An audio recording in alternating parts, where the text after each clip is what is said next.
The authorities, send help. Moments later, a blood-red alert flashes across every screen. Dragon Nation official emergency notice. During the blood moon, altars are mutating. All citizens do not go outside. Stay cautious. Powerful sacrificers may participate in the disaster response, provided your personal safety is ensured. After reading this, I finally understand. The blood moon is a key. Every altar that fails to receive 10 offerings before the next day gets its door unlocked by this key. But what comes out is not hope or gods. It is the calamity tied to the altar's coordinate. After feeling out the Star of Hope and the pocket watch of fate, my confidence skyrockets. And the dragon egg is close to hatching. These calamities are its food. I decide to go out and start hunting immediately. I step outside, ready to slaughter calamities. I quickly spot an altar nearby, with a woman in a blood-red cloak standing beside it. The Eye of Truth activates. The Witch, grade common. Just as I thought, the first blood moon's monsters are all low grade. I sneer and creep up behind her. The soul dagger flashes cold, and I successfully pierce her heart from behind. A piercing scream tears through the night. The witch dissolves into a pool of black blood. At the same moment, the altar beside her bursts apart. Among the rubble, a small glowing object appears. Altar fragment. Used to maintain the normal operation of altars. I have no idea what it does, so I just toss the fragment into the dimensional vault and pull out the dragon egg. The egg quickly drains every drop of the witch's blood. The hatching progress climbs from 54% to 55.8%. The lingering black mist also gets absorbed by the soul dagger right then. Its growth progress reaches 214. Way better than slaughtering chickens. This blood moon is basically a high-level XP grind. I am grinding all night. After searching a bit, I lock onto my second target. Giant trash beast, grade common. One punch ends the fight. I pick up another altar fragment. The more I kill, the more excited I get. For the weak, the blood moon is a disaster. But for me, the opposite. These calamities and shattered altars are once-in-a-lifetime resources. Suddenly, my brow lifts. Up ahead, a creature covered in bone spikes is excitedly gnawing on an altar. The Bone Demon. Grade. Elite. Finally, something different. Elite grade means green grade rewards. I decide to one-shot it. I launch a flying kick at the Bone Demon. But it suddenly turns, and red light flares across its body. My kick only pushes it back 2 or 3 meters. No real damage at all. So elite calamities have more than just better stats. They have mechanics. I charge in again.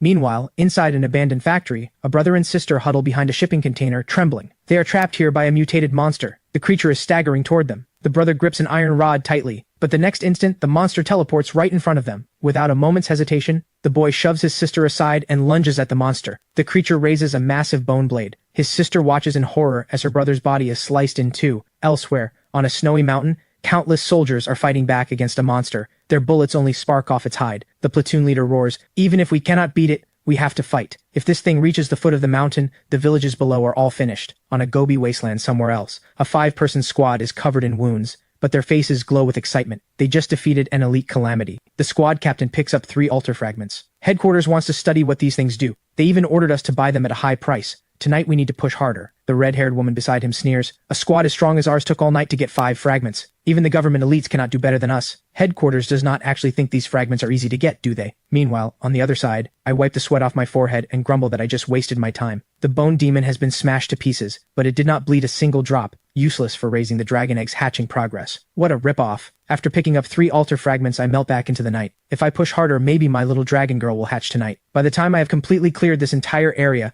the dragon egg is almost ready to hatch, but there is not a single monster left in this zone. I replay the night in my head. Common calamities get crushed in front of me. Only elites with mechanics can put up even slight resistance. One iron giant could actually shrug off the soul dagger, immune to all slashing and piercing damage, but once I figured it out, I just laughed and reduced it to scrap with my fists. There was also an elite nightmare. Its mechanic was creating illusions. I appeared inside a love hotel, and the moment I opened the door, I saw Vivian and her rich boy boyfriend in the middle of a heated scene. It did not faze me at all. One slash sent them off as lovers in the underworld. The nightmare lost its powers, and I crushed it with one hand. Suddenly, I sense something. I look up at the sky. The red on the moon is fading fast. I check my phone. 4 a.m., so the blood moon ends at 4. I check the progress on the dragon egg and the soul dagger. The dragon egg's hatching progress is at 82.8%, and the soul dagger's growth has reached 647. So far, the soul dagger has not shown any of the swagger of a mythic grade item. Once its growth maxes out, it should evolve. I count the 31 fragments in my space and nod with satisfaction. Time to go home and sleep. When I am back at the slaughterhouse as usual, I trade matches for source blood and crash on my bed. But I have a deeply strange dream. I am a massive ant racing down a tunnel with a huge flesh grinder right behind me. If I stop, I get pulled in. Up ahead lies a pile of crushed corpses left by the grinder. A chill runs through my entire body. Suddenly a cold, eerie voice speaks. "Only by eating them can you survive." I jolt awake. That nightmare was absolutely ridiculous, but the hunger in that dream felt completely real. I cannot figure it out. After calming down for a while, I pick up my phone. Out of habit, I open the forum. My face changes instantly. The screen is flooded with blood-red posts, even hotter than last night's blood moon event. One night of blood moon, countless dead and wounded. Please help, my neighbor died, my wife is crying her heart out. How do I comfort her? I get PTSD just looking at an altar now. Once bitten, twice shy. Wails, curses, and dark jokes flood every section. But what truly stuns me is the bright red pinned announcement. Dragon Nation official notice. Number 1. To respond to the changing situation, the official forum is now live. All citizens are required to register. Number 2. The government is now recruiting the Dragon Guard. Any citizen who is willing and capable may apply through the corresponding section of the forum. A representative will contact you. Number 3. Effective immediately, the government will purchase altar fragments without limit, at 20,000 yuan per piece. This is truly explosive news. My brow lifts. The Dragon Guard, huh? Interesting. They want to gather the scattered civilian power and bring it under their control. But the hottest topic on the forum is still the altar fragments. Everyone is speculating about what the fragments actually do because the government is paying a serious price. Most people have no way to obtain them. I think about the 31 fragments sitting in my dimensional space. They are now worth 620,000 yuan. In my old life, even 10 years of work might not have saved up this much. But until I understand what the fragments actually do, I am not selling any of them. Suddenly my phone buzzes. David is calling. Boss Ethan, thank you for your help. My daughter's medicine is sorted out. But I wanted to ask you about one more thing. Hearing his grateful tone, my mind stirs. My wife and I made offerings again today. We pulled a white-grade light bulb and a white-grade axe. We know they are useless, but we really need the money. So I wanted to ask if you still want them. Whatever you can offer is fine. His voice grows quieter and quieter, as if he knows he is asking too much. But I hear something else in his words. The government and other organizations have no interest in trash-tier items. Only my Crimson Throne can repurpose them. A bold plan starts forming in my mind. I speak up directly. I will buy them. We can meet tonight. After hanging up, I start thinking, just scavenging trash myself is too slow. But if I become a hidden boss and build a massive trash recycling network, now is the perfect timing. The only question is whether Uncle David can pass the test. I dial Boss Walker. Boss Walker, come pick up yesterday's processed chickens and bring me another 800 birds. Boss Walker happily agrees. Soon a truck full of chickens arrives. I become the chicken's worst nightmare, slicing through pile after pile of hens. By 4:30 in the afternoon, I wipe the sweat off my forehead. The Dragon Egg's progress has hit 85%, and the Soul Dagger's growth is at 720 points. The future looks bright. At 5:30, I arrive at the old residential complex and call David. He leads me up to his apartment. The building is dim and damp, but the inside is spotless. Several childish drawings are pinned to the wall, clearly his daughter's work. My heart sinks a little. The scene strikes a chord in me. Uncle David, are you the only one home right now? David's eyes dim. My wife and daughter are still at the hospital. We usually stay there with them. I only came back today to sell the items for some money. He pulls out 2 objects. I quietly activate the Eye of Truth, a glowing light bulb and a rusty iron axe, both common grade white items. Beyond feeding them to the Crimson Throne, they are completely worthless. David's face shows some hope. He carefully tries, how about 500? Or 500 for both? After saying the number, David tenses up. Terrified, I will think it is too expensive and walk away. Hearing the price, I feel a small jolt inside. 500 for a white grade item is basically a steal. This price would be snapped up instantly. I do not rush to agree. Instead, I ask, do you know a lot of people? David smiles bitterly. My old friends all avoid me now. The only people I deal with these days are other patients' families. I see an opening. I pull out an altar fragment and ask if he recognizes it. David's pupils dilate. I saw this on the forum. If you kill a monster during the blood moon, the altar drops one of these. The government is publicly buying them at 20,000 yuan. David takes a deep breath, trying to compose himself. Boss Ethan, are you asking me to sell it for you? I see the admiration in his eyes. I pat David's shoulder and lay out the deal directly. I am giving you this altar fragment. You sell it. I only want 20,000. The rest of the markup is yours. David's head snaps up. He thinks he misheard, but his expression quickly shifts from ecstasy to confusion. The money you make, you do not need to hand it to me directly. I want you to go to those patients' families and buy more items like these for me. I do not care what price you pay. I will pay you 500 yuan per item. Not 500 for 2, 500 for each one. Hearing this, David's pupils contract. His mind races. His instinct as a financial analyst lets him calculate the profit instantly. This is a literal money printer for trash. As long as he pays less than 500 per item, he profits steadily. But quickly he senses something is off. There is no such thing as a free lunch. What is this young man really after? David's voice goes hoarse. You must have your reasons for doing this. Dealing with smart people saves so much time. Uncle David, I am giving you an opportunity. My conditions are simple. First, no matter what price you sell the fragments at or buy items at, I am never to be mentioned. From start to finish, I do not exist. You are building your own trading circle. Do you understand what I mean? David's heart sinks. This is the highest level of confidentiality. Boss Ethan wants to stay completely hidden. In other words, the secrets Boss Ethan holds are big enough to get someone killed, and David is the front man pushed to the front, or in other words, the firewall. High rewards come with high risks. I lock eyes with David. Second, if you take in any counterfeit goods, the consequences are entirely yours. So Uncle David, choose your partners carefully. What I want is stability, a constant flow. Of course, you can also choose to walk away. I will pay 1,000 yuan for these 2 items, and our relationship ends right there.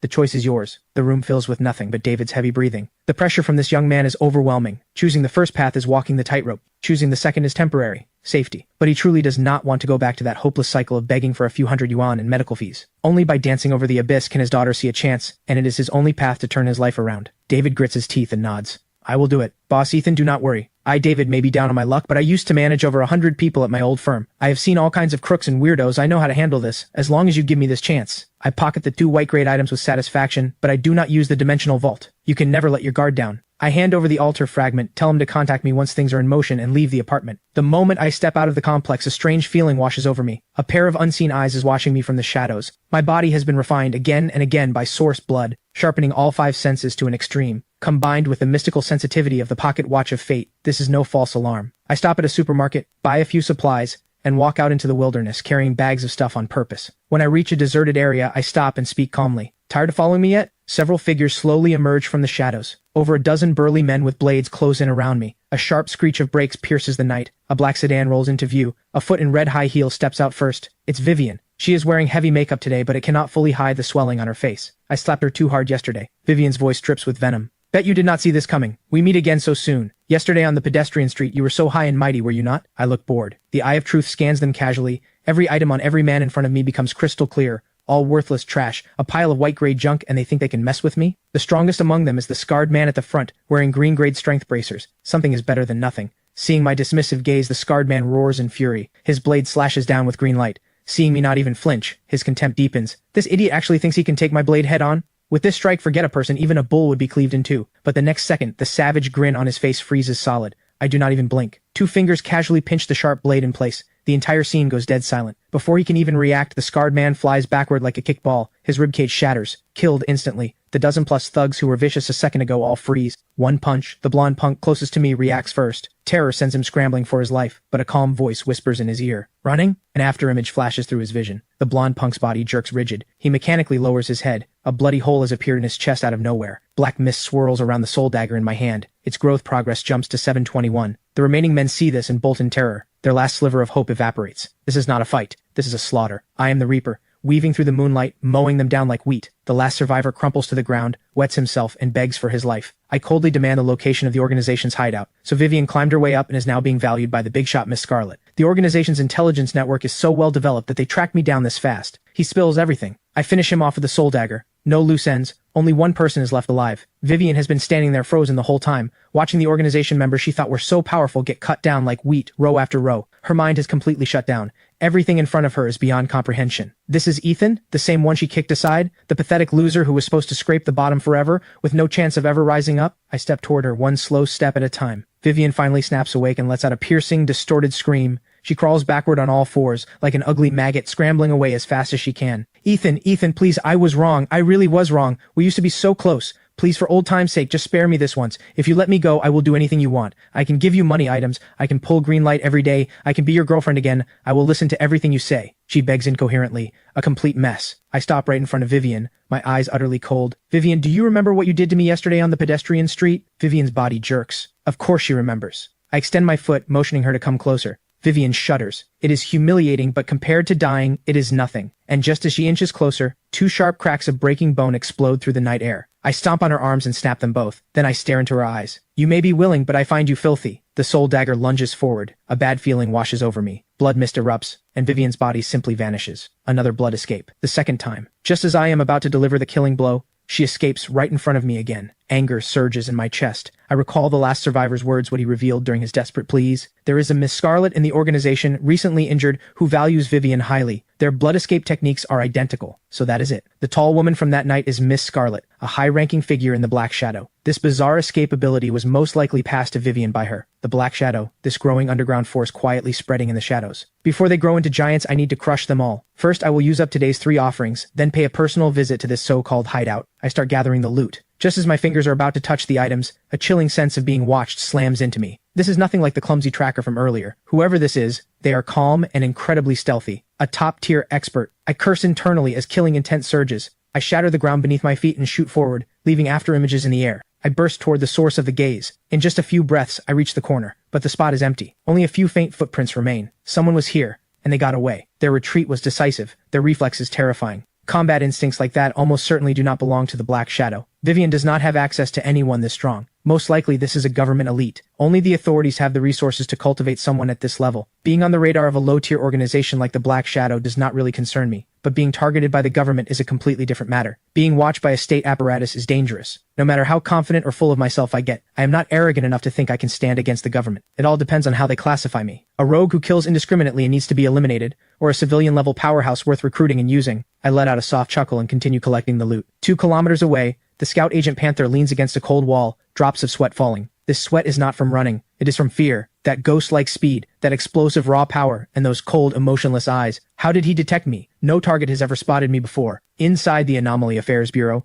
he is the top tracking and counter-tracking expert. No, he has to report this immediately. This is Panther, requesting immediate extraction. The target spotted me. He almost caught me. What? Commander Ryan and every staff member listen in stunned silence. The Bureau goes dead quiet. Even Panther, normally cold and composed, lost his cool over a single target. I only got one photo. I am sending it back. Take a look. Ryan and the others immediately view the photo on the big screen. This time the angle is clear, not just a side profile. Emily stares hard at the screen, her pupils contracting. I remember now. The abnormal energy fluctuation I sensed at the wet market that day was him. I thought it was just my imagination. Leftover energy from the wrathful monk. Ryan's face turns grim to the extreme. So he was already watching us back then? Suddenly, a quiet voice speaks up. Everyone turns. A female agent points at the screen with a strange expression. Could he be the one behind the gold light and red light incidents? The command center fills with sharp intakes of breath. Several senior analysts shake their heads, their faces full of disbelief. It is absurd. He looks far too young with no apparent background. Ryan rubs his head. He has a splitting headache. While everyone debates, a grim-faced investigator strides in. Commander Ryan, Professor Carter, we have completed his full background check. Ryan takes a deep breath and flips open the first page of the file. The first page shows my standard ID photo. The young man in the picture has clean eyes, even a hint of a sunny smile at the corner of his mouth. His personal record is similarly plain, almost too simple, with no criminal record or violent tendencies. Until Ryan flips to the very last page. Family relations. Pupils across the command center contract sharply. Father, John. Status, deceased. Mother, Linda. Status, deceased. Date of death, June 7th. Cause, car accident. The investigator submitting the report adjusts his glasses, his expression heavy. Commander, I dug through the case files from that accident. Suspiciously convenient. Several leads appear to have been forcibly buried. The surveillance broke down one day in advance. The driver's cause of death does not match the report. A staff member who insisted on pursuing the case ended up dead a month later. His entire family killed in a gas poisoning accident. Ryan takes a hard drag from his cigarette. Ethan's father was a veteran scout. During an undisclosed overseas conflict, he sustained critical injuries to save his entire squad and brought back vital intelligence, honorably discharged. The investigator continues. His mother, Linda, was one of the country's top cardiac surgeons. She participated in multiple humanitarian missions, even risking her life to save a key figure from an allied nation, a steel-souled soldier and a healer with a heart of gold. A heroic couple like this, their deaths should have made waves. Ethan, as their orphaned son, should have received top-tier compensation and protection. But in reality, the entire matter was buried. He did not receive a single yuan of compensation. Forgotten by the world. Emily shudders at this. Why did he not report it? Why did he not seek help? The command center falls into deathly silence. Only Ryan, his eyes complicated through the smoke, speaks.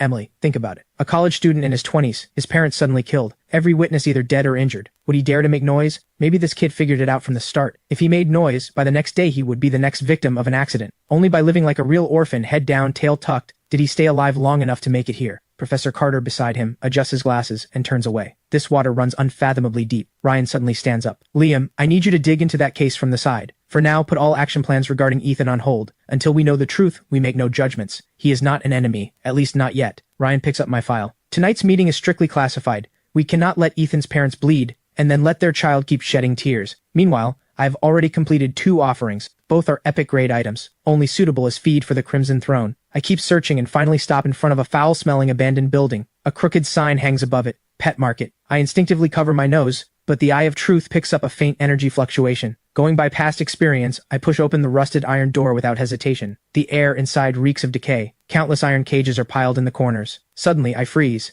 An altar unlike anything I have seen before stands in front of me. It looks similar to the Crimson Throne. Over 2 meters across, a massive flesh cocoon radiating an ominous aura. Shadows of worms are devouring and tearing at each other inside, as if forging the ultimate king who would finally emerge from the cocoon. This thing is actually an altar? I do not dare get close. From a distance, I activate the Eye of Truth. After several long seconds, text finally appears. Altar number 1748. Connected coordinate. The ancient nest of eons. The shadow must follow the form. The heart must be unified. But invisible chains, how can they forge a mortal vessel? I seek a single empty paper to shape an unwavering heart. I stare at this cryptic riddle. My scalp tingles. So it is the legendary worm sorcery, and it is throwing word games at me too. I read it over and over but cannot figure out what it actually wants. I give up trying to think it through. I pull out my phone and start searching. After reading the results, things start to clear up. The shadow must follow the form, means the shadow must always follow the body. The heart must be unified, means thought and will must be one. In other words, following and loyalty. So the first keyword is loyalty, the second line.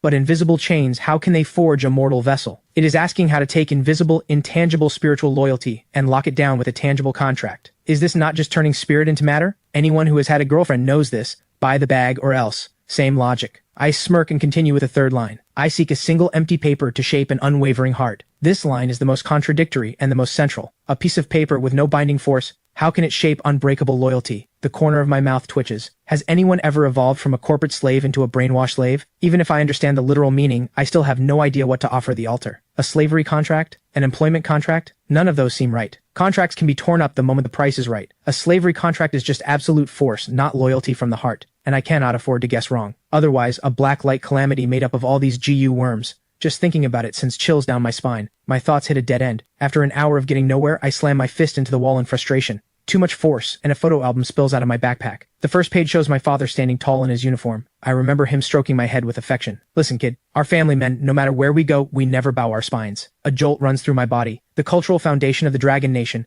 thousands of years of tradition, rests on bloodline and clan. No matter where a person stands, no matter how high they climb, they cannot abandon their surname or the blood flowing in their veins. This is their root. And the family registry, the ancestral hall holding the tablets, are these not the truest empty paper and the truest mortal vessel? A family registry is, at its core, just paper with writing on it. An ancestral tablet is just a piece of wood with carved characters. But to everyone, it is the sense of belonging carved into their bones. The confusion in my eyes vanishes. But cruel reality presses down on me. I have no family now, no family registry. My parents are dead, and my relatives avoid me like the plague. I am a complete and utter loner. This altar is a dead end for me. An impossible dead end. Moments later, a low laugh echoes through the silent pet market. The laugh grows louder. I throw my head up, fire blazing in my eyes. If I have no family, then I, Ethan, will establish my own bloodline starting today. From the moment my parents died, I knew there was a massive cover-up. I did not know who my enemy was, so I was trapped in hopeless speculation forever. But the altars descended, and I watched the monopolized rules begin to crumble. Now I am going to fight back. Now I am going to unleash slaughter. So I will lay down my own first ancestral tablet with my own hands. I scan the room and lock my eyes on a fallen shelf. I snap off the thickest pine plank. I bite open my fingertip and write a single word on the wood. Ethan. The plank trembles violently without warning. The energy of my source, blood-enhanced blood, is immense. I can clearly feel a connection forming between me and the tablet. I carry the tablet to the flesh cocoon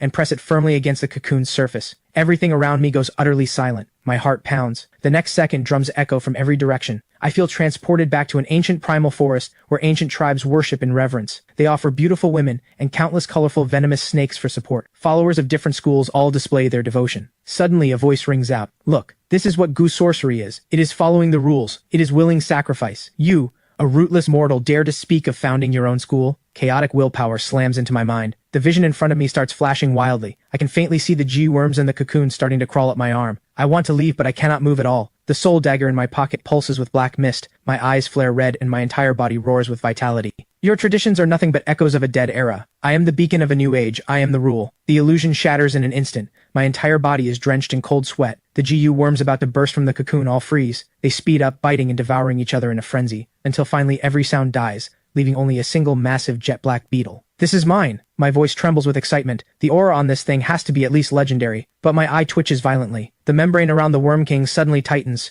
crushing the sole surviving Worm King into pulp right in front of me. I crack. Are you kidding me? I bet everything to endure the mental assault, and you do not even leave me one worm? Then something strange happens again. The collapsed flesh cocoon erupts with a pillar of red light. The terrifying energy wave shakes me off balance. Was there an even greater being behind that beetle? The red light slowly fades. The flesh cocoon altar still stands, but it is now empty inside. Only a dark green-black shell floats above the altar. I immediately activate the Eye of Truth. A line of green text appears. Heart of the ancient nest, grade, mythic, absorbs ambient energy on its own. Every 15 days, it produces a brand new GU worm. Function 2, can store and fuse all types of GU worms. Holy crap. Another mythic grade item, and a perpetual motion machine at that. The output interval is longer, but GU worms are never weak, and Function 2 even allows fusion of these worms, meaning if I cross an Echo worm with a 7 Calamity worm, I get an absolute masterpiece. Suddenly I notice something beside the heart of the ancient nest. Two G-worms float there, one large and one small, both blood red. The larger one is the size of a fingernail, lying still. The smaller one circles around it like a tiny red mole. The Eye of Truth activates.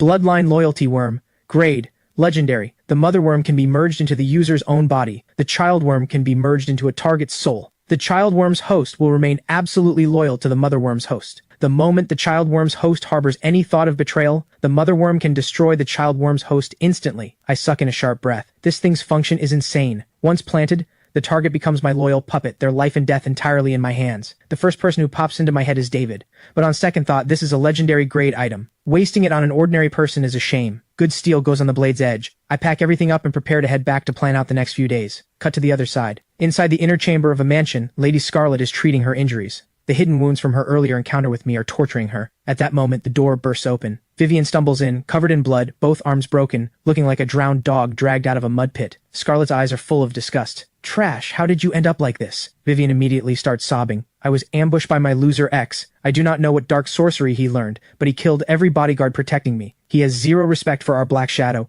He even forced our branch hideout's location out of one of them. Scarlet is dumbfounded. You got your whole squad solo wiped by your loser ex, and you still have the nerve to cry? But she has no time for this nonsense. Since the ex knows the hideout's location, just in case, Scarlet directly dials her subordinate Hawk. Maximum security at the hideout. Double the manpower. Lock the place down like a fortress. Remember, nothing must interfere with my plan. She hangs up, wincing in pain, her thoughts drifting again to that terrifying man. By the early hours of the morning, the gray rain falls right on schedule. I stand under the eaves with a cup of stillness in hand. This cup is genuinely useful. No wonder so many people love cups. From now on, anyone trying to mutate, one splash and I confiscate their weapon of choice. Back in my bedroom, I start counting my assets. Mythic grade items, the Abyssal Dragon Egg, the Soul Dagger, and the Heart of the Ancient Nest. Legendary grade, the Dimensional Vault, the Pocket Watch of Fate, and the Star of Hope. Plus the newly acquired Loyalty Worm. The luxury of this loadout could start a war if word got out. On top of that, I'm holding several bottles of source blood that can save a life or level me up. This is my foundation for surviving in this chaotic world. After all, the government has very likely noticed me, and with the Black Shadow organization that will not stop haunting me, a major battle is coming. I need to have everything in order. Just then my phone buzzes.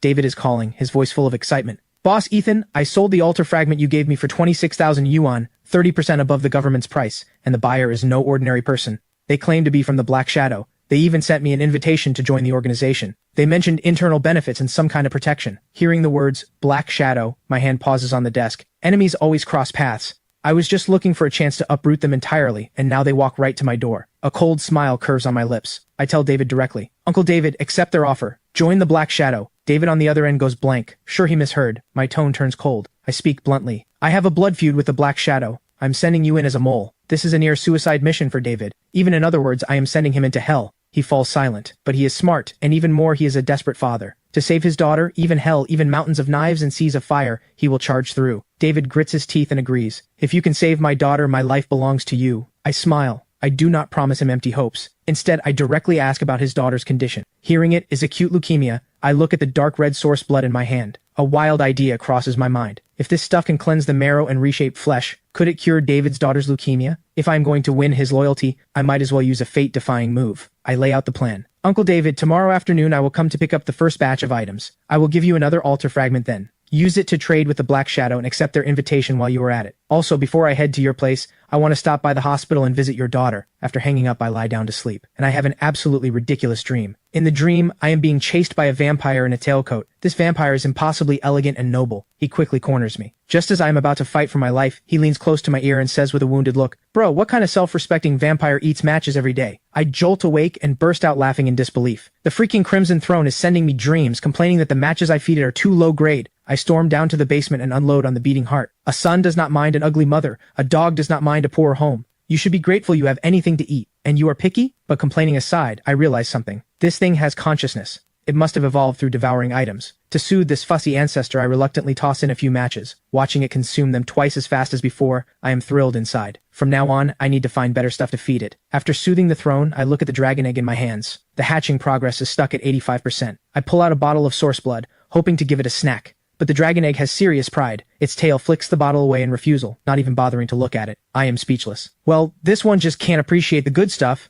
It looks like the only way to hatch it is the most primitive method. Kill monsters. If I keep slaughtering chickens every day, the soul dagger is going to start sending me dreams too. Time to switch it up. I dial Boss Walker and ask for 100 pigs. I am sick of killing chickens. I need a change of pace and some new practice. But the moment Boss Walker hears the word pig, his voice starts shaking with fear. Boss Ethan, you cannot touch pigs right now. Several big pig farms have had freaky stuff going down. My brow lifts. I tell him to explain. Boss Walker stutters out the story. Last night, I was on a video call with Mike. I saw the pigs go insane right in front of me. Their eyes were blood red, biting anyone they saw. They even tore Mike apart right there on the camera. The screen was nothing but black blood and screams. Scared the soul out of me. I have called him since no one picks up. And that place, Lee Family Hollow, it has to be a living hell right now. After hearing this, I actually smile. What a coincidence. I was just looking for a place to grind XP, and these mutated pigs are basically a buffet served straight to me. I ask him for the address right away. Seeing me so determined, Boss Walker has no choice but to give it to me. He even tries to give me his green great axe for self-defense. My heart warms. The axe is just scrap metal to me, but the gesture means a lot. I turn down the axe and say, stay safe at home. When I get back, let me buy you and your wife a drink. Cut to a new scene. I follow the GPS to Lee Family Hollow. The place is genuinely in the middle of nowhere. Not even a bird around. The air reeks of decay. A rusted mailbox stands in the middle of the road. I stop in my tracks. Why would a place this far out in nowhere even have a mailbox? The Eye of Truth activates. Altar number 52818. Connected coordinate, the mailbox of all realms. Addicted to secrets, obsessed with peeking and sharing everyone's gossip. Seeing the number, I almost lose it. 52818. In our language, that sounds exactly like, I love digging up dirt. This altar's asking for something is pretty shameless. Zero boundaries. But if I play it right, this thing might let me peek at some earth-shaking secrets. After a moment of hesitation, I decide to handle the main task first. I creep through the village to a crooked-necked locust tree. Several pig pens have walls already half collapsed. As I approach, horrifying chewing sounds drift out from inside. A creature inside, easily one size larger than a normal pig, stands with its back to me, frantically devouring something. The Eye of Truth activates. Plague boar. Grade. Calamity. A livestock animal completely corrupted by pollution. All sanity gone. Reduced to a creature that only knows killing and eating. I chew on the word pollution and start wondering where the source of this corruption is, but I waste no time. I sneak up behind it and bring my blade down. The massive pig head rolls clean off. The soul dagger's growth jumps by over 10 points instantly, way faster than chickens. But just then, the headless pig corpse explodes without warning. The massive blast alerts the entire pen. Dozens of plague boars burst through the fences and charge out, a pair of blood-red eyes locked on me. Anyone else seeing this would wet themselves, but in my eyes I am trembling with excitement. These are not monsters, these are walking XP packs. Looks like the soul dagger and my little dragon girl are about to feast tonight. The roars shake the air. The pig herd surges forward like a mudslide. I do not dodge. I charge straight at them. Blade flashes, pig heads fly. With every strike the soul dagger's progress bar surges. Explosions go off all around me. I move through the herd like a ruthless harvester, grinding monsters in a frenzy. Just as the soul dagger's progress maxes out, a wave of dread hits me. The pocket watch of Fate's warning sends me leaping back. I notice something strange. The black blood from the explosions has not dispersed. It is being pulled toward the crooked-necked locust tree. My heart sinks. So this is the old dark under the lamp trick. The real boss is this tree. Once the locust tree drinks its fill of blood, it springs to life. Its withered branches twist and grow at frantic speed. Countless blood-red leaves appear out of thin air, forming a sky-blocking twisted canopy. Watching this, I cannot help but mutter, this is freaking wood-style, forest realm descent. On the trunk, masses of writhing flesh gather and form a massive single eye. The thing is alive. The Eye of Truth activates instantly. Lines of burning blood-red text flash before me. Altar number 5177. Connected coordinate, the cradle of rot. Feeding on the flesh and blood of all living things in a place of despair and silence, it nurtures the child of rot. The number has a 5 in it. What does that mean? No time to think it through. The pressure this tree gives off is stronger than the epic grade wraith from before. This thing is nurturing some child of rot. I have to take it out before it fully forms. I grip the freshly upgraded soul dagger, killing intent surging. Just as I am about to charge, a deafening boom erupts. I detonate the vitality at my feet and shoot backward like an arrow. Where I had been standing, countless crimson vines have burst through the ground. The blood-red canopy above shakes violently. Tens of thousands of leaves transform into a rain of blades screaming down toward me. The entire area has become this creature's absolute domain. I activate the Eye of Truth one more time. The one-eyed tree demon's information finally appears. Caretaker Locust, grade, epic calamity. A calamity born from a mutated altar, tasked with guarding the descent of the child of rot. So altars with a 5 in the number are mutated altars. No time to dwell on it. The pocket watch of Fate's bullet time activates instantly. The razor-sharp leaf rain is already at my head. I dance through the storm of attacks weaving between the gaps in the vines and blades. But the creature's firepower is overwhelming. A leaf glowing with eerie red light slices my arm. The flesh around the wound starts blackening and rotting. My face goes pale. The source blood inside me surges, forcibly suppressing the spread of that toxic power. But that moment of distraction costs me. A massive vine slams into my back. The hit nearly shatters my bones. I cough up a mouthful of blood. The threat of death looms again. Epic calamities really are way too overpowered. Another giant vine sweeps in. I cannot dodge it. Suddenly I remember the cup of stillness with a gray rain inside. I decide to throw a Hail Mary. I pull out the cup of stillness and hurl the contents at the vine. A miracle. The vine that could crush a tank turns into rotten wood the instant it touches the gray rain. It crumbles to ash. The caretaker locust's single massive eye blanks out. It clearly does not understand what just happened. While it stalls, I push off and charge again. The caretaker locust goes berserk. Countless blood-red vines burst from the earth. This is its true complete form, but there is no retreat for me. I sprinkle the gray rain to clear a path while pushing through the storm of leaves toward its body. The cost is brutal. Countless wounds open across my body. My consciousness starts fading, but I get closer to that single eye. 30 meters, 20 meters, 10 meters. Then, the cup of stillness runs dry. My heart drops. No more life-saving trick. The caretaker locust seizes the moment. The trunk splits open and launches a killing blow black vine, so fast it sends despair through me. Even the pocket watch of fate shows nothing but the blood red of death in its prediction. At the last possible second, I pull out a match of hope and light it in the deepest darkness. With a thunderous boom, the flame touches the vine and triggers a massive explosion. The killing strike is forcibly halted. Fire conquers wood. This is hope. I seize the moment. Man and blade is one. I turn into a streak of black light and drive the blade deep into that terrified single eye. Break! With a sharp crack, the eye shatters. The towering tree collapses in an instant, dissolving into a black pillar of light connecting earth and sky. In this moment, all of Riverside City can see this terrifying phenomenon. The shockwave throws me dozens of meters. I am covered in blood, a complete mess, but I am laughing wildly, because I won. I survived another epic calamity. I drag my battered body toward the center of the black light pillar. Two items glowing faintly stand out. The first is a fist-sized black sphere. The Eye of Truth activates. Miniature altar heart of the caretaker locust. Grade, epic, can permanently fuse with any altar, transforming it. The core that may form when a mutated altar is destroyed. Both the echo of death and the embryo of new life. Consumable. Once a target altar is selected for fusion, forced removal will destroy this miniature altar heart. Holy crap, this is a great find. Perfect for feeding the Crimson Throne later. I turn my eyes to the second prize. Mark of Rot. Grade legendary. Your soul has been branded with a trace of rotten energy. You gain massive resistance to and affinity with all rot-related negative forces. Just resistance sounds a little weak on paper, but just as I am about to put the mark away, additional text appears that makes my scalp tingle. You have stirred a long-lost interest in the slumbering child of rot. It looks forward to meeting you in person. I lose it, so I killed the small one, but the big one is alive and now has its eyes on me. Like a giant has marked me as an interesting little ant. I curse under my breath and quickly turn to bolt. The towering black pillar is way too conspicuous. But just 2 steps out, the mark of rot inside my dimensional space stirs. A will that does not belong to this world descends, and an indelible mark sears into me. In the pitch-black storm, I faintly see a figure. The child of rot. I clench my teeth and activate the Eye of Truth. Unprecedented pain stabs through my eyes. 2 streams of burning blood tears trail down from the corners of my eyes. Show me. Show me what the hell you are.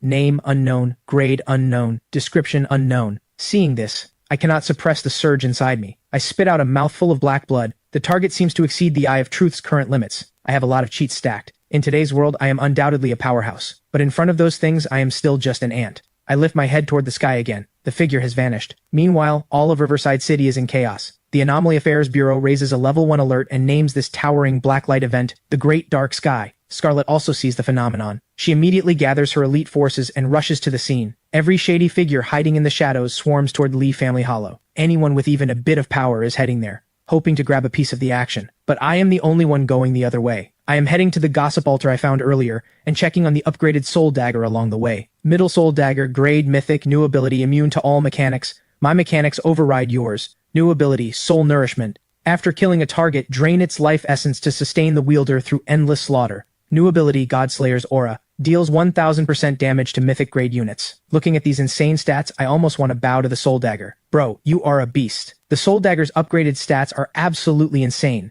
Immune to all mechanics means no more hits that just scratch. Mechanic monsters, rule monsters, all of them get cleaved in 2 with 1 strike. Soul nourishment fills my biggest gap. As long as I keep killing, I am a perpetual motion machine. And Godslayer's Aura is the cherry on top. Given enough time, I would dare to kill a god. I make my way back to the mailbox of all realms. I dip my finger in blood and write several words on a piece of paper. I have seen a god. I will slay the god. I shove the note straight into the mailbox. The mailbox lets out a sly laugh. Gold light shooting up to the heavens. Looks like this gossip is too juicy. The mailbox's slot spits out an antique-looking black envelope. I grab it and bolt. The commotion is way too loud. Back at the slaughterhouse, I first drink 2 bottles of source blood to heal my wounds, then open the strangely textured black envelope. The page starts off blank, then a line of golden text appears. I love your gossip very, very much. In exchange, I will tell you 2 secrets. First, the gray rain does not come from the sky. It is the tears of a hero. This makes me suck in a cold breath. The world-shattering gray rain is actually one person's tears? What kind of being is this? Then the second secret appears. Those artists are growing impatient. They are doing their final rehearsal. Especially him. He very much wants to meet you. My brow furrows. What a riddle master. Who are the artists? Who is he? I activate the Eye of Truth, trying to probe the hidden cause and truth behind these lines. Nothing comes through. The next second, the black envelope and letter dissolve into a handful of golden dust,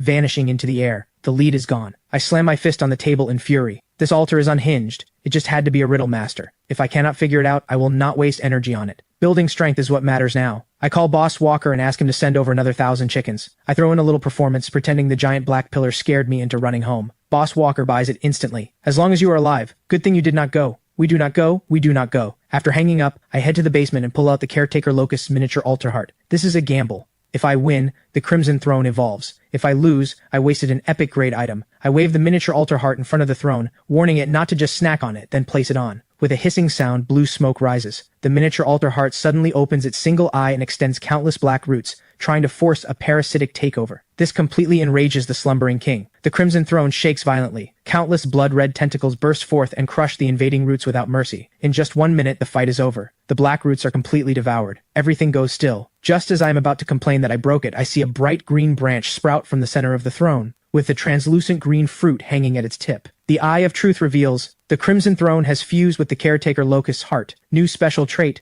source blood will be drawn into the heart blood tree and brewed within the heart blood fruit. Brewed? My heart races, but I have no spare items to test with. Then a thought strikes me. I pull a regular bottle of source blood from the vault. Who says I cannot offer source blood to make source blood? This is exploiting a bug. This is recursion with extra steps. The Crimson Throne seems speechless, but obediently swallows it. Moments later, the fruit blazes with light, and a brand new bottle of source blood drops down. The liquid inside is now a vibrant green, full of life force. The Eye of Truth identifies it. Source blood, heart blood refined, boosts overall vitality, and more importantly, the effect is gentle. It can repair the body, purify the bloodline, and expel negative energy. Looking at this upgraded source blood, my breathing quickens. The improved version has arrived. I lock my eyes on the words purify the bloodline. An image flashes in my mind. David's daughter, the one with leukemia. Before, my odds were under 10%. I worried her fragile body could not handle the violent energy. But now, with this gentle, refined version, her chances of survival jump to 90%. This is custom-made medicine for her. I know exactly what this means. Not just saving a life, but an investment with incalculable returns. If I save his daughter, David,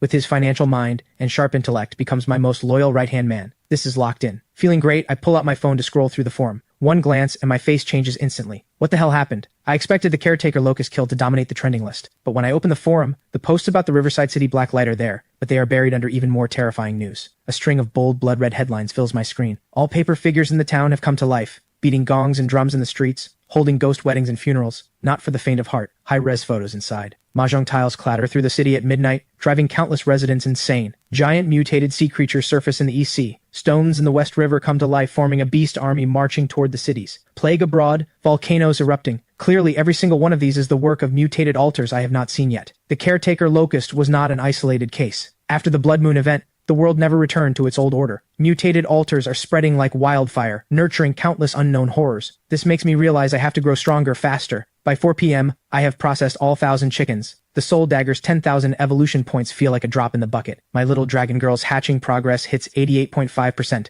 Since my body is mostly recovered, I decide to go see David. This is the most critical step in my plan. When the call connects, David's voice sounds like the soul has been pulled out of him. He gives me a hospital address and hangs up. 40 minutes later, I see a David who has aged beyond recognition in the hospital hallway. He is on his knees, begging a doctor to save his daughter, even if it means going bankrupt to buy imported miracle drugs. The doctor sighs helplessly. The cancer cells are spreading too fast. Even a miracle could not save her. Hearing this, David and his wife completely break down. I walk over and pat his shoulder, then follow them into the hospital room. On the bed, a little girl named Stella has wasted away to bone. Seeing her parents come in, she still musters a brave little smile and even has the strength to call me uncle. That word twists something inside me. David drops to his knees beside the bed like a helpless child, holding his daughter's withered little hand, tears pouring down. Stella's eyes well up too. She reaches out her tiny skeletal hand and gently strokes David's tear-streaked cheek. Daddy, am I going to a far, far away place soon? It is okay. I read in a book that good children all become stars in the sky. I will become the brightest star up there, watching over Daddy and Mommy forever. So if you ever miss me, just look up at the night sky. Hearing this, even the doctor cannot help but turn his face away. I pull David out into the hallway and ask quietly, how bad is it really? David leans against the cold wall, his voice raw. The doctor said, at this rate, 2 weeks at most. Looking at this broken man, I say calmly, I have a way. Those 4 words bring light back to David's dead eyes. He drops to his knees in front of me. I bend down slowly, my dark eyes reflecting his broken form. My lips move quietly as I explain. My voice is soft, but David's pupils contract sharply. At first, David shakes his head furiously. It is too absurd and too dangerous. But the shaking slowly stops. The wild hope ignited inside him crushes every doubt. Bet. Why not bet? Back in the hospital room, David whispers the plan to his wife. Helen's face goes pale with shock. She stares at her husband in disbelief. Despite her fear, thinking of how little time her daughter has left, and seeing the wild hope in her husband's eyes, Helen chooses to believe. She turns to her daughter on the bed, voice trembling. Stella, this gentleman has a special medicine, but it might hurt a little, and it might hurt you. Are you scared? Stella, weak as she is, barely hesitates. She shakes her head gently. Stella is not afraid of pain, as long as I can stay with Daddy and Mommy, and if it does not work, please do not blame the gentleman. David spins his face away, refusing to let his daughter see his tears. I say nothing more. I just directly reach into my pocket and pull out a bottle of source blood glowing with faint green light. Helen takes it with trembling hands. The instant the cap comes off, an overwhelming life force fills the entire room. Even the exhaustion on the couple's faces eases. A miracle drug. This has to be a miracle drug. Helen's heart fills with hope. She carefully brings the bottle to her daughter's lips and feeds her every drop of the source blood. At first, nothing happens. But after a few seconds, the heart monitor goes off the charts. The doctor tries to rush in, but the door is locked. Just seconds later, a miracle. The chaotic vitals return to normal. Color blooms in Stella's pale cheeks. David's voice trembles, his pitch breaking. Stella, how do you feel? The little girl slowly opens her eyes. I feel good. Just a little. This makes our hearts clench again. Stella adds with a small smile. Just a little hungry. At those words, the weight on David and Helen's hearts finally lifts. Tears burst forth uncontrollably. There is hope. Their daughter has really been pulled back from the gates of death. One drop of divine blood, and even death walks around. At that moment, the hospital door is finally unlocked by Dr. Chen with a backup key. Just as he is about to lose his temper, he freezes on the spot. The little girl's complexion is visibly warmer, and the machines are reading normal values. Seeing this, his jaw nearly hits the floor. Seeing this, I turn around and speak calmly. Dr. Chen, no need to make a scene. I used an alter item on her. I do not want word of this getting out. It would only cause trouble. The doctor snaps out of his shock instantly. He hears the threat in my words and understands exactly what they mean. He just never imagined that in the alter era, someone would use such a priceless treasure to save one little girl's life. Anyone who can produce items like this and use them so freely must be terrifying behind the scenes. Crushing him would be easier than crushing an ant. Dr. Chen catches on instantly. I will go prepare for follow-up exams. Sir, please do not worry. My lips are sealed. Without lingering, he turns and leaves. Once Dr. Chen is gone, David and his wife are about to drop to their knees before me. I stop them and tell them to focus on their daughter. Uncle David, I will wait downstairs. On my way out, I suddenly turn back to the little girl. Oh, Stella, next time do not call me uncle. Makes me feel old. With a smile, I leave. I may have used David, but the rescue itself is genuine. Outside the hospital, my smile fades. I look up at the black pillar still standing on the horizon. By all logic, with the caretaker Locust dead, this phenomenon should have faded. So why is it still there? Is something else going on? I scroll through the forum, my heart tightening. I tap black light hard. Massive amounts of info flood the screen. Most of them are failed offerings, but I scroll fast, locking onto the posts that stand out. Towering black pillar lingering deep in the mountains of the town. Wanging city coordinates. The black light has torn a hole in the sky. Government has issued an emergency lockdown. As one of the original culprits, I know exactly what these black pillars mean. I am the first known person to take down a miniature mutated altar, but I am definitely not the only one. The world might have far more units capable of handling epic-grade mutations than I imagined. Meanwhile, David walks out of the hospital. He moves through the crowd, his pace unhurried, but at every step rock steady. His back is no longer bent. Tear streaks still mark his face. His eyes still red and swollen, but in those eyes there is no trace of defeat. I sense him and turn to look. This man has walked out of his shadow, step by step, into a new life I gave him with my own hands. Finally, David stops in front of me. The noise around us fades into silence. He extends his hand. I smile and shake it. Everything is understood without words. A dozen minutes later, I am sitting on the worn-out couch in David's home, looking at the 17 white-grade items David has collected. The eye of truth scans them. Every single one is real. Good work. This time, with David watching, I wave my arm lightly. The pile of items vanishes into thin air. A miracle. David's pupils contract. He is shaken. I take in his reaction. Uncle David's loyalty is locked in, but beyond gratitude, I need him to never see the bottom of my depths. He needs to know there is a future with me. Also, as the head of the recycling network, this trick is genuinely hard to hide. I take out another altar fragment and toss it to him. This one, like I said before, take it to the Black Shadow, get on the inside, stay careful. Sir, do not worry. From a financial standpoint, this is venture investment. You invested in me. I will not let you take a loss. I nod with satisfaction and say nothing more. This is exactly what I want. A well-honed blade should have its own edge. My people should be like this. With everything arranged, the sky has darkened. I decline David and Helen's dinner invitation and leave the old apartment building alone. As I pass a street corner, the rich smell of baking stops me in my tracks. Fresh mooncakes. I look up at the bright, full moon and finally realize. Tomorrow is the Mid-Autumn Festival, our biggest reunion holiday. Boss, give me a few boxes of mooncakes. Anything except 5-nut, I will take. I carry the gift boxes into the night. I tear open a salted egg yolk and lotus paste mooncake and take a hard bite. The familiar taste makes my eyes burn. The next second,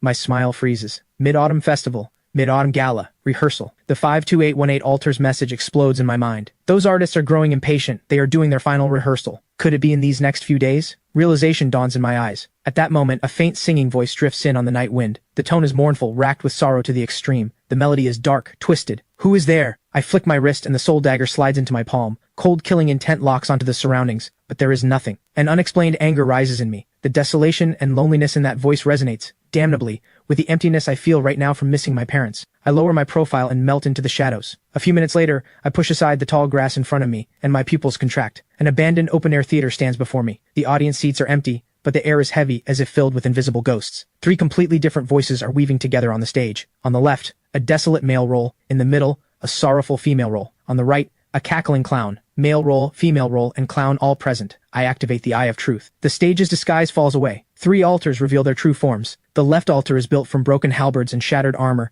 rusted with age. Altar number 1001. Connected coordinate, the Heavenly Opera House, the White Tiger Hall. Why do I fight my heart out against enemies only for the Emperor to suspect me of treason? Why do loyal subjects always meet bad ends? The center altar is built from phoenix crowns and pearl hairpins. Altar number 1003. Connected coordinate, the Heavenly Opera House, the Changman Palace. She weeps. Why did I give my whole heart to him, help him scheme his way to power over the world, only to end up dying alone? The right altar is built from hundreds of masks with different expressions. Altar number 1004. Connected coordinate, the Heavenly Opera House, the Hall of Faces. It laughs. Laughs at those who rise, laughs at those who fall, laughs that all the world's people are blind fools. 3 top-tier altar numbers. 1 full of resentment, 1 full of sorrow, 1 full of nihilism. The pattern is clear. The loyal general is the male role. The devoted noblewoman is the female role. The cunning clown is the clown. Male role, female role, and clown all complete. But for this play to be sung with right and wrong made clear, one role is still missing. The one with the fiercest temper. The one who dares flip the table and set the rules. The painted face. So this is an unfinished broken play. They are trapped in tragedy with no way out. The key to breaking this is not applause or strange offerings. They need a judge to deliver the verdict. If they need someone to flip the table, then let me. My thoughts drift to the operas my father loved most. The painted face role represents order, represents the will of heaven. They love and hate clearly. Loyalty and treachery are judged on sight. They are true characters who stand tall and proud. A man should be like the painted face role. Black is black, white is white. You need your own moral compass and you keep your spine straight. Under the moonlight, I shake my head and smile bitterly. Dad said it well, but he earned countless military honors only to die in a wrecked car. Did his loyal bones ever rest in peace? Mom had a heart of mercy, saving lives only for her white coat to be stained with blood. Grief and rage erupt from the deepest part of my soul like a volcano that has been building for billions of years. A broken play indeed. A fitting ending of dying without peace. A fitting tale of unwavering through life and death. I step onto the ruined stage. War drums seem to sound at my arrival. If we are going to perform, then let us perform until our hearts are spent. I walk to the edge of the stage and meticulously straighten my clothes. Proper attire is a sign of respect, not for this stage, not for these altars, but for the role I am about to play. I become the painted face and roar at the male role altar. General, what did you do wrong? The wrong was done by that foolish emperor who listened to slanderers. All your brothers are dead. You will not seek justice for them, and instead you wallow in self-pity here? Do you deserve to be called a general? This roar carries no operatic melody, only pure accusation and rage. I drop to one knee, and with a thunderous fist slamming into the stage, this strike sets the tone for the grievance. The male role altar shatters. The resentment dissolves. I shift my stance, turning to compassion as I face the female role altar. Lady, you did nothing wrong. The wrong was done by that scumbag who never deserved you. So many people in this world go hungry, so many poor women suffer. You are a high and mighty imperial consort, yet you're throwing your life away over nothing but a little romance. Do you deserve to be the mother of a nation? Your tragedy ends here by my hand. The female role altar's light dims. She submits. Then a giggling laugh rises again. The Hall of Faces altar's sly cackling does not stop. It only grows louder. Well done. Truly well done. But it is all fake. Your hate is fake. Your grief is fake. You are not the painted face at all. You are just a madman who jumped on stage to act out. The truth pierces through. The male role and female role altars,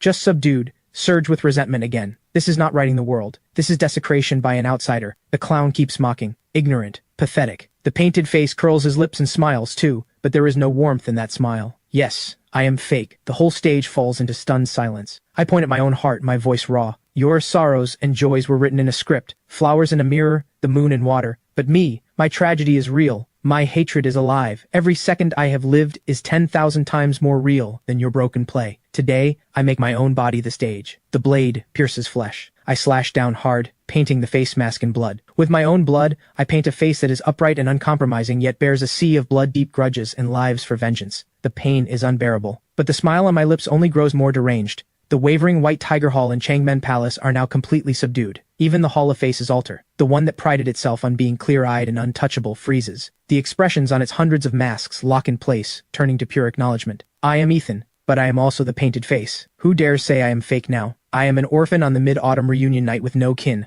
I am a son with both parents dead and no vengeance to claim. Hatred for the heavens that are unjust. The orphan's grief and rage. I am not playing the opera deity. I am more wretched than a god. I am more real than a god. A thunderous roar erupts first from the White Tiger Hall altar. All killing intent and resentment vanish. Then the Changmen Palace altar collapses. The phoenix crowns and pearl hairpins shatter into fragments, transforming into a brilliant rain of gold. Finally, the Hall of Faces altar releases a long sigh that sounds like both crying and laughing, full of relief. The expressions on every mask dissolve into countless golden particles. 3 distinct streams of golden light mingle and shine, each radiating its own brilliance. Before I can catch my breath, a blood-red pillar of light descends from above, piercing through all the golden lights like a god-slaying spear. Holy crap! Mythic grade. Before I can react, the 3 split streams of golden light transform into 3 torrents of information flooding into my forehead. 3 distinct visions appear in my mind. I see the general planting flowers in a mass grave after his death. I see the imperial consort ascending the throne, ruling the world. I see the clown removing his mask, shedding a single tear for a beggar. At the same time, I see the rewards. 3 treasures hover above the altars.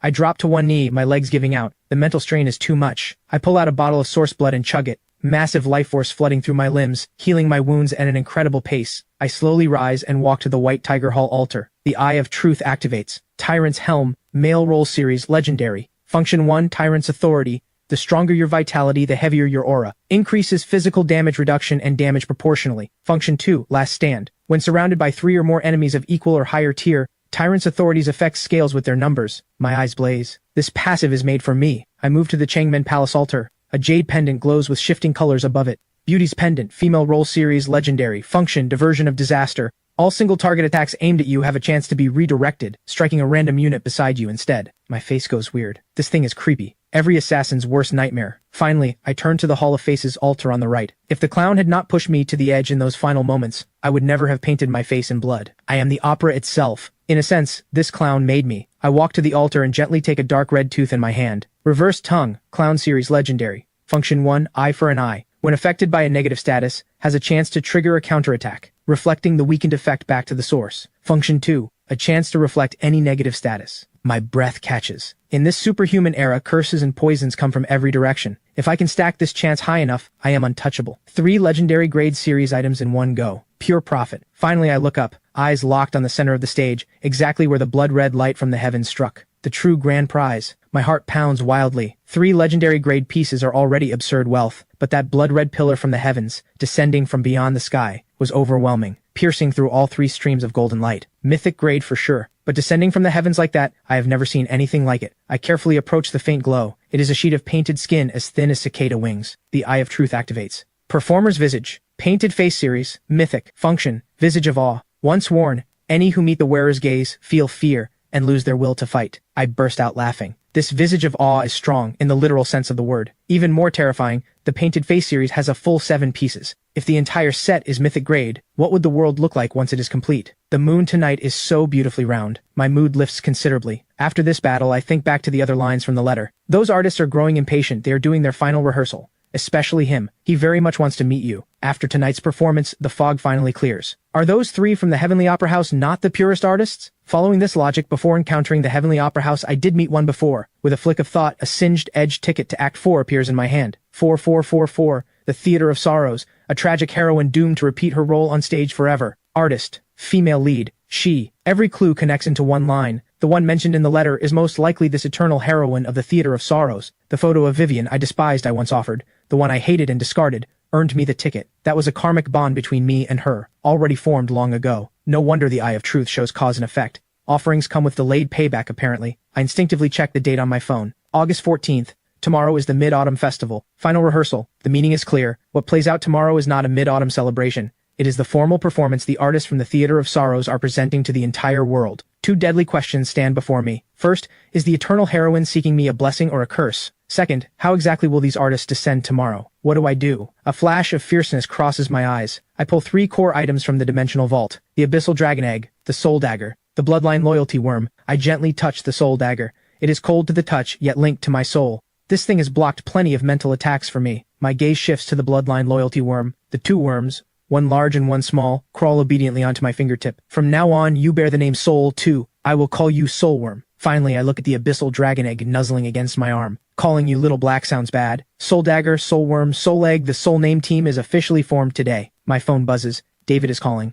Mr. Ethan, Stella's test results are all in. Every reading is normal. Good. Happy mid-autumn. Also, I made contact with the Black Shadow. They let me in straight away as an Outer Core member. Outer Core. I pause. Same level as Vivian. Still second rate. But the Black Shadow's hierarchy seems to be incredibly strict. Besides Mr. Ethan, I have been assigned to a large logistics warehouse in the East District. East District. My eyes flicker with understanding. So it really is not that Hawk guy's chemical plant. Remember, watch and listen. Stay safe. After hanging up, I sit under the eaves, drinking and eating mooncake. A bitter smile tugs at my lips. Dad, you better watch closely. The bright moon in the sky is swallowed by dark clouds. The world goes dim in an instant. Drip, drip, rain drops from the pitch-black sky. I check my phone. Midnight, August 15th on the lunar calendar. The Mid-Autumn Festival. Mid-Autumn peace and joy. May we all reunite. A few blessings, spending the last bit of warmth I have left. Killing intent rises instantly. It is time for me to take the stage. I pick up the large black umbrella leaning by the door. Whoosh! The black umbrella opens, shielding me from the gray rain that can wipe out any superhuman power. I do not look back. I step into the endless curtain of rain. Whatever unknown dangers are coming, I am going to take down a Black Shadow stronghold first. Black Shadow, here I come.